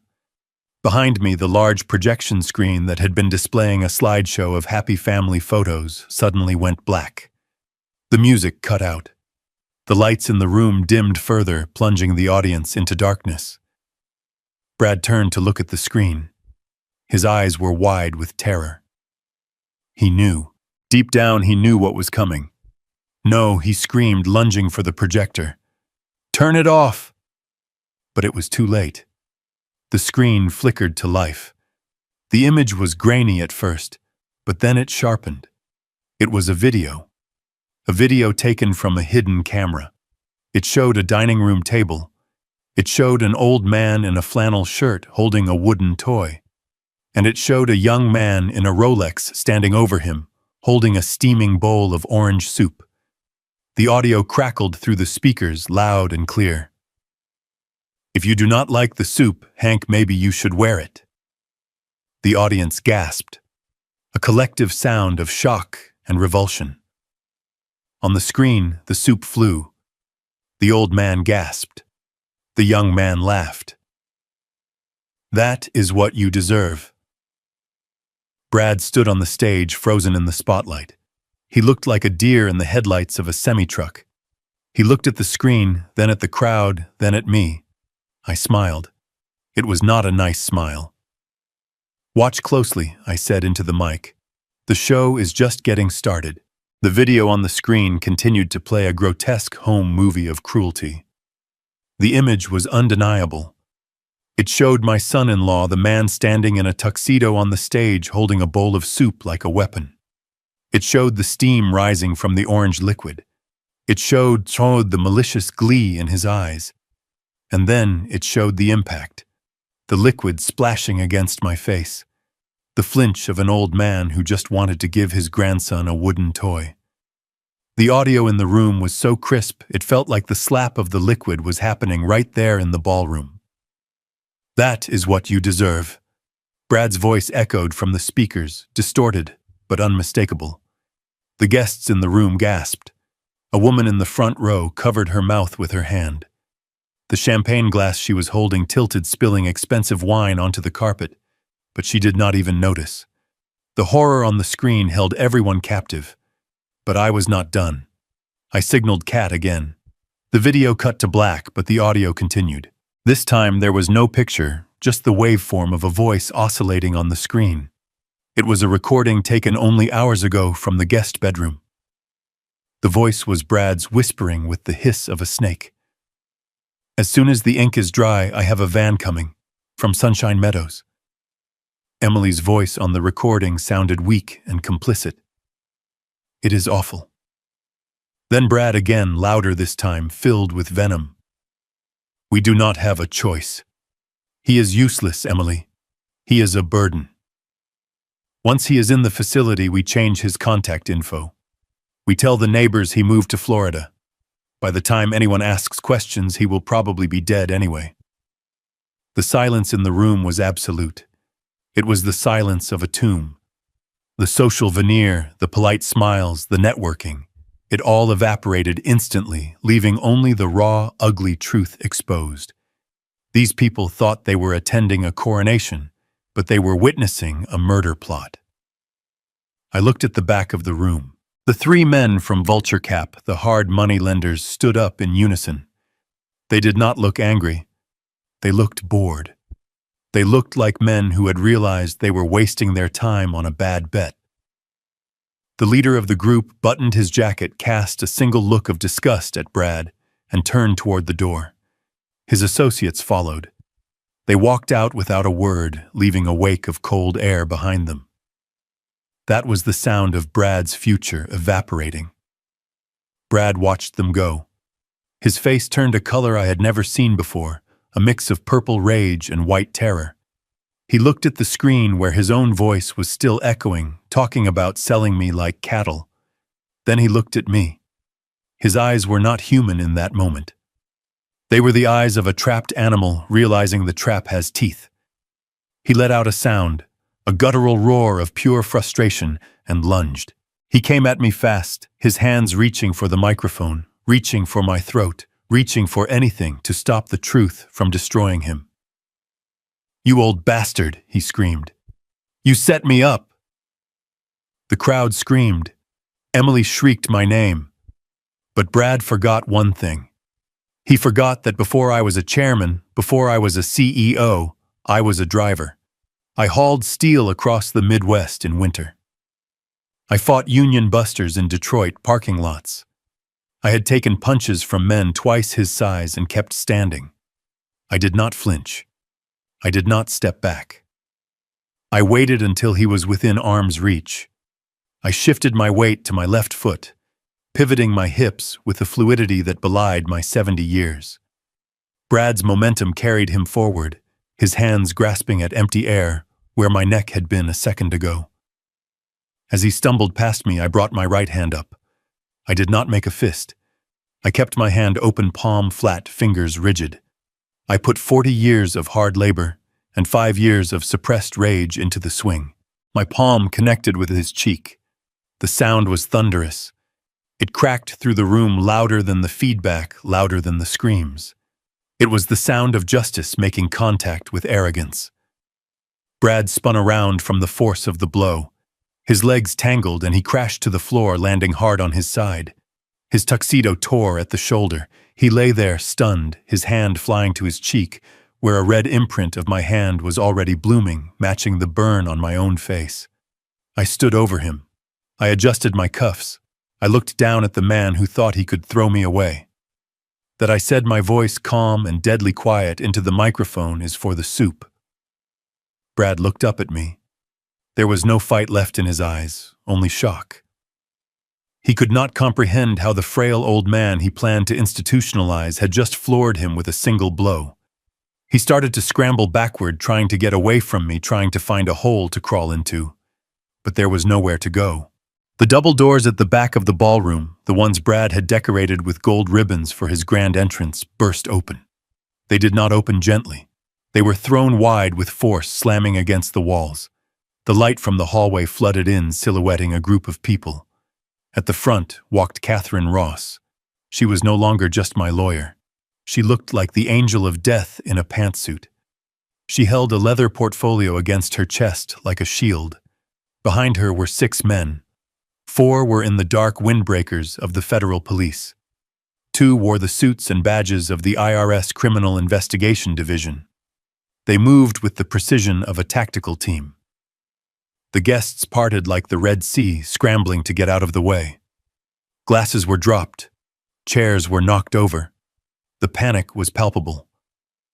Catherine walked straight down the center aisle, her heels clicking, a rhythmic beat of doom on the hardwood floor. She did not look at the guests. She did not look at Emily, who was cowering by the curtains.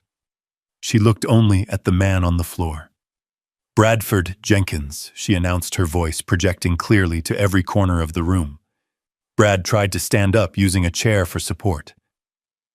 "Who are you?" he stammered, blood trickling from a cut on his lip. "You cannot be in here. This is a private party." Catherine stopped at the edge of the stage.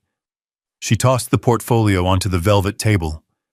It landed with a heavy thud right next to the unsigned power of attorney documents. "This is no longer a party, Mr. Jenkins," she said coldly. "It is a crime scene." She signaled to the officers behind her. "Bradford Jenkins, you are under arrest." Brad blinked, his brain unable to catch up with reality. Arrest. For what? I did not do anything. "This is my house. He is crazy. He is senile." Catherine smiled. It was a terrifying smile. "We are not here for your family drama, Brad. We are here for the wire fraud. We are here for the tax evasion. We are here for the forgery of bank documents. And we are here for the conspiracy to commit elder abuse and financial exploitation of a vulnerable adult." The officers moved in. They did not hesitate. They grabbed Brad by the arms. He tried to pull away, shouting incoherently, "Emily, tell them he is crazy." But the officers spun him around and slammed him against the stage. The sound of handcuffs ratcheting shut cut through the air. Click, click, click, the sound of finality. Brad struggled, his face pressed against the wood of the same stage where he had planned to celebrate his victory. "You have the right to remain silent," an officer droned, reciting the Miranda warning. "Anything you say can and will be used against you." I stood on the stage looking down at him. The spotlight was still on us, illuminating his fall. Brad twisted his head to look at me. His eyes were wide, filled with tears of rage and confusion. "Why," he screamed. "Why are you doing this, Hank? You are broke. You have nothing." I reached into the inner pocket of my charcoal suit. I pulled out a piece of paper. It was a bank statement printed only hours ago. I unfolded it slowly, letting the light catch the paper. I crouched down so my face was inches from his. I wanted him to see me. I wanted him to see the burn on my cheek. I wanted him to see the man he had underestimated. "I am not broke, Brad," I whispered, so only he could hear. "I just bought your debt. I own the loan you defaulted on. I own this house. I own the car in the driveway.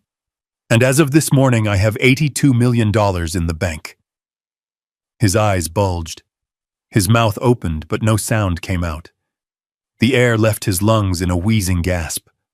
I stood up and smoothed my jacket. "Take him away, gentlemen," I said to the officers. They hauled him up. He was dead weight now, a broken man dragging his feet as they marched him toward the door. The guests watched in stunned silence as the host of the party was dragged out in cuffs. I looked at Catherine.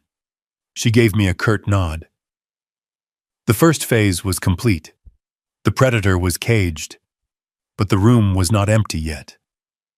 There was still one person left on the stage.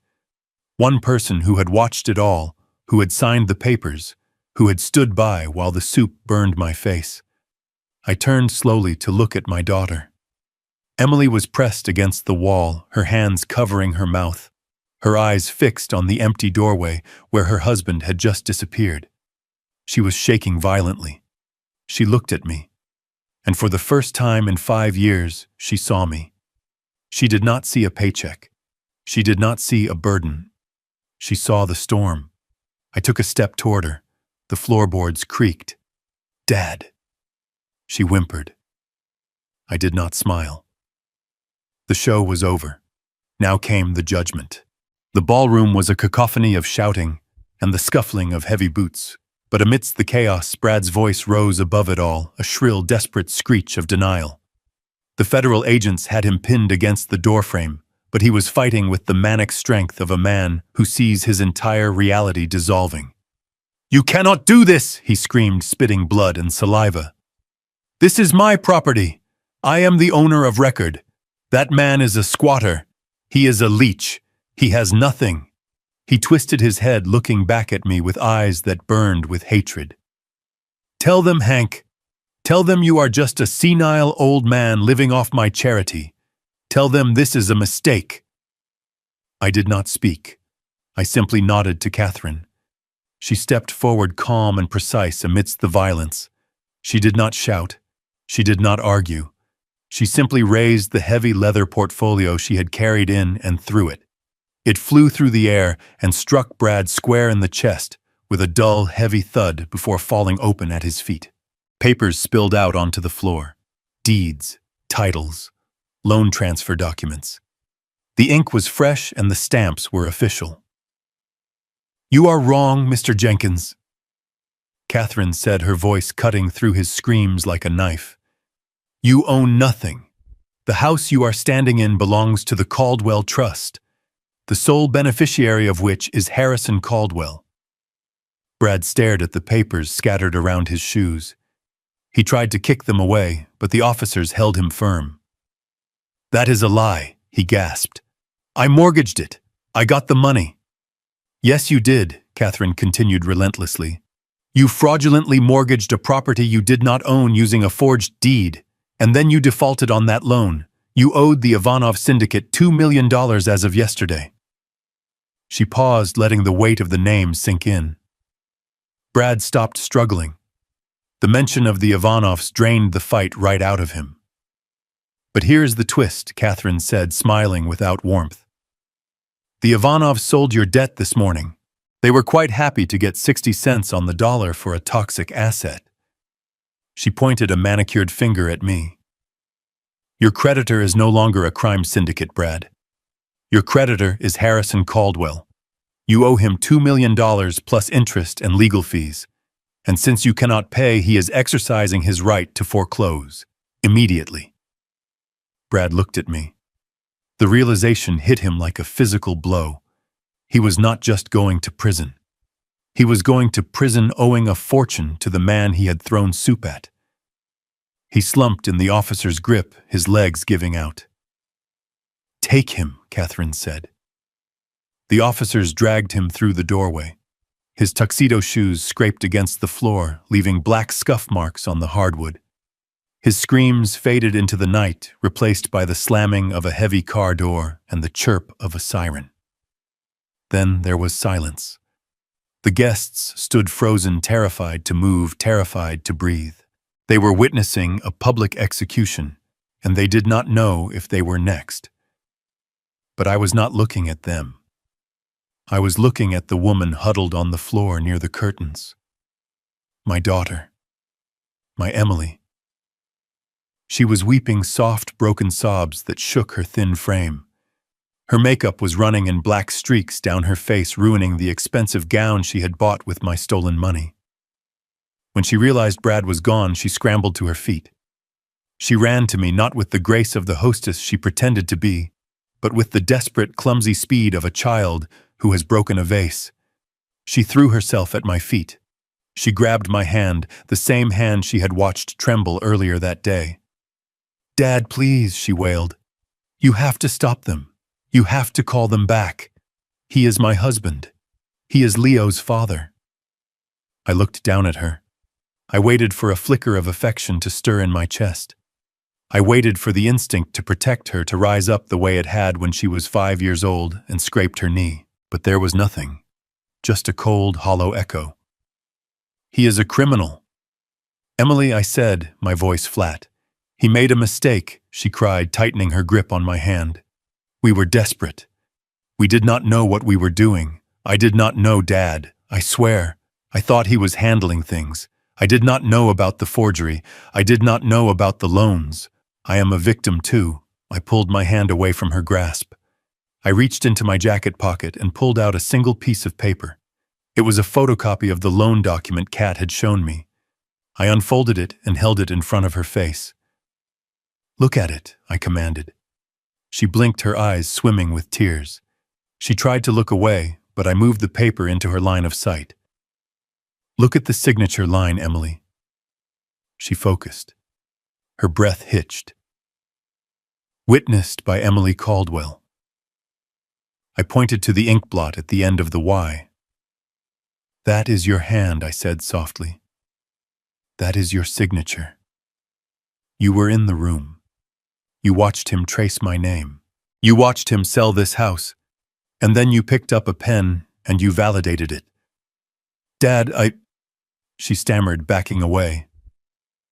Do not lie to me. I snapped, my voice rising for the first time. Do not insult me with lies. You knew.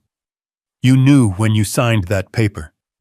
You knew when you used my emergency credit card to gamble online last night while I was bleeding in a motel room. You knew when you gave me that pill tonight. She froze. Her face went white. You tried to drug me, Emily. You tried to chemically lobotomize your own father so you could throw him in a state facility and steal the last few dollars you thought I had. That is not a mistake. That is not desperation. That is a choice. Dad. Please, she begged, falling to her knees again. I was scared. Brad said it was the only way. I had to choose. Exactly, I said. You had to choose. And you did. I looked around the room at the silent guests, at the luxury decorations, at the life she had built on a foundation of sand. You chose your husband over your father. You chose greed over loyalty. You chose the illusion over the reality.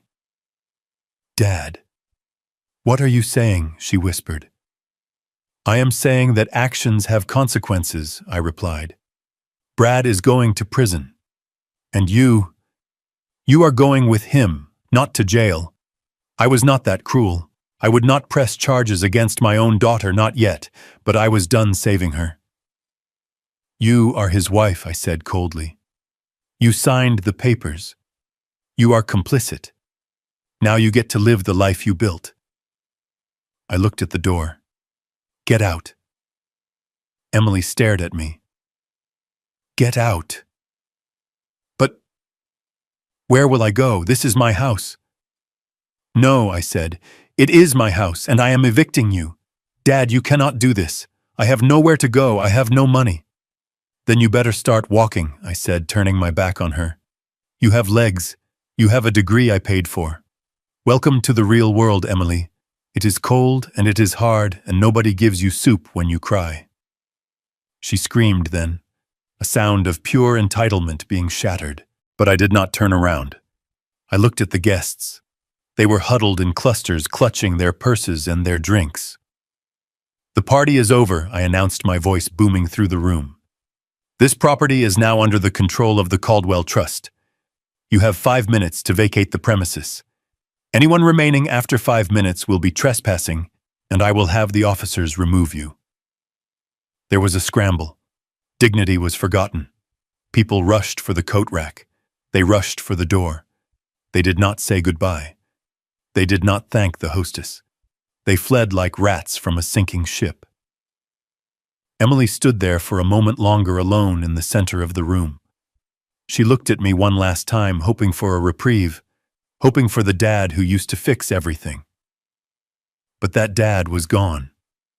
He had died the moment the soup hit his face. She turned and ran. She did not grab a coat.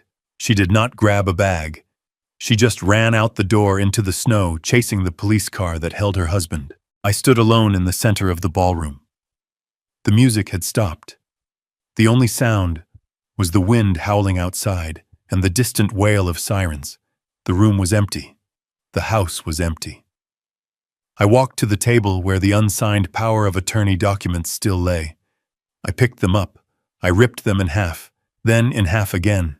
I let the pieces flutter to the floor like confetti. It was done. The debt was paid. The traitors were exiled. I walked to the window and looked out at the street. I saw the taillights of the guests' cars fading into the distance. I saw the empty driveway. I was alone. But for the first time in 5 years, I did not feel lonely. I felt clean. I took a deep breath, inhaling the silence. It smelled of victory. I pulled out my phone and dialed Kat. It is done, I said. The house is clear. Good, she said. What now, Hank? Now, I said, turning away from the window. Now we start over. The house was silent. It was not the comfortable silence of a home at rest. It was the hollow, echoing silence of a tomb that had been looted. I stood in the center of the living room, my footsteps sounding loud and intrusive on the bare hardwood floors. I had moved fast. Money buys speed, and I had plenty of money. Within 3 hours of the police cars leaving, a professional moving crew had arrived. I gave them simple instructions. Remove everything. Every stick of furniture Brad had bought on credit. Every piece of art Emily had hung to impress her friends. The rugs, the curtains, even the expensive espresso machine on the kitchen counter. I told them to take it all to the dump or donate it to the Salvation Army. I did not care where it went as long as it was gone. Now the house was just a shell. The spot on the floor where Brad had fallen was clean. The stain of the soup on the wall had been scrubbed away. It was as if they had never existed. It was as if the last 5 years of my life had been erased with a sponge, leaving nothing but white walls and dust motes dancing in the moonlight. I walked through the empty rooms one last time. I looked into the kitchen where Emily had cooked that soup. I looked into the office where Brad had plotted my demise. I felt nothing. The anger had drained away, leaving a vast, calm space inside me. It was over. The tumor had been cut out. I stopped in the foyer. The heavy oak door was standing open, letting in the cold night air. It cleansed the house of the smell of stale perfume and desperation. I reached into my pocket and pulled out my smartphone. The real one this time. The sleek titanium device that connected me to the world I actually belonged to. I scrolled through my contacts until I found the number I needed. St. Jude's Home for Veterans. It rang 3 times before a tired voice answered. Hello, St. Jude's. Father Mike, I said. This is Harrison Caldwell. There was a pause. Harrison. It has been a long time. I thought, well, I heard you were having hard times. You heard wrong, Father. I am doing fine. Better than fine. Listen, I have a proposition for you. I walked out onto the porch looking at the expansive front lawn. I am standing in a 5-bedroom house in the suburbs. It has a large yard, a finished basement, and a new heating system. It is fully paid off. It is empty. Okay, Father Mike said cautiously. I want to give it to you. What? I want to donate the property to the mission, I said firmly. Use it for the transitional housing program. Use it for the vets who are sleeping under bridges tonight. It can hold 3 families easily. Maybe 4. Harrison, are you serious? That is $1 million property. It is just wood and stone, Father. It needs to be purified. It needs to be used for something good, something honest. I want the deed transfer to happen tomorrow morning. My lawyer, Catherine Ross, will call you with the paperwork. Can you have a crew here by noon to change the locks? Yes. Yes, of course. Harrison, I do not know what to say. This will change lives. That is the point, I said. Good night, Father. I hung up. I dropped the keys on the floor of the porch. I did not need them anymore. This was no longer my house. It was a shelter. It was a place where honor would live instead of greed. I walked down the driveway. The snow had started to fall again, covering the tire tracks of the police cruiser, covering the scuff marks of Brad's struggle. The world was turning white and clean. At the curb, a car was waiting. It was not my rusted Ford pickup truck. That old beast had been towed away an hour ago, destined for the scrapyard. It had served its purpose. It had carried the disguise of Hank, the poor old man. But Hank was retired now. The car was a black Lincoln Continental, long and sleek with tinted windows. The engine idled with a low, powerful hum. The driver, a man named Thomas who had worked for me for 20 years before I went into hiding, stepped out and opened the rear door. He did not look at my bandage. He did not look at my old clothes. He looked me in the eye with respect. Good evening, Mr. Chairman, Thomas said. Good evening, Thomas, I replied. I slid into the back seat. The leather was soft and warm. The smell of the car was familiar leather and mint. It smelled like success. It smelled like my old life. Where to, Sir Thomas asked, meeting my eyes in the rearview mirror. I looked out the window at the dark house one last time. I thought about Emily running down the street in the snow. I thought about Leo, and I hoped that one day when he was old enough, he would understand. I hoped he would find the trust fund I left him and use it to build a life of his own far away from the toxic shadow of his parents. Take me to O'Hare, Thomas, I said. The private terminal. You have a flight, sir? I nodded. My plane is fueled and waiting. I reached into my jacket pocket and pulled out 2 tickets. They were old, yellowed with age. I had bought them 5 years ago, just weeks before Martha got sick. We were going to see the world. We were going to Paris, Rome, Tokyo. We were going to eat pasta in Florence and watch the sunset over the Parthenon. She never got to go. The aneurysm took her before we could even pack a bag. I rubbed my thumb over her name on the ticket. Martha Caldwell. We are going to Paris, Thomas. I said, my voice soft. And then Rome. And then... wherever the wind takes us. I have a promise to keep. Very good, Sir Thomas said. He put the car in gear and we pulled away from the curb. I did not look back. I did not watch the house disappear in the rearview mirror. I looked forward. The road ahead was dark, but the headlights cut through it, illuminating the path. I touched the burn on my face. It still stung, but the pain was different now. It was not the pain of injury. It was the pain of healing. The skin would scar. Good. I wanted the scar. I wanted to remember. I settled back into the seat. For the first time in 5 years, I did not have to pretend. I did not have to hunch my shoulders. I did not have to lower my eyes. I was Harrison Caldwell. I was the man who built an empire, and I was finally free. As the car accelerated onto the highway, merging with the stream of red taillights heading toward the city, I closed my eyes and let the hum of the engine soothe me. They thought I was weak. They thought I was finished. They looked at a flickering flame and thought it was dying. They forgot the most basic rule of nature. A candle creates light, yes. But if you knock it over, if you treat it with disrespect, if you dare to play with it, that little flame can burn down the entire building. I am not the ashes. I am the fire. And I am just getting started. This story serves as a powerful reminder that we should never mistake silence for weakness or kindness for stupidity. Brad and Emily looked at an old man and saw only a burden, forgetting that he was the very foundation upon which their comfortable lives were built. They learned too late that unearned wealth often rots the character, while true strength is forged in the fires of adversity. We must always treat those around us with dignity, regardless of their status, because the people we think are disposable often hold the power to change our lives or destroy them. If watching Hank reclaim his empire fired you up, please hit that like button to support the channel. Have you ever had to stand up to family members who underestimated you? Tell me your story in the comments below.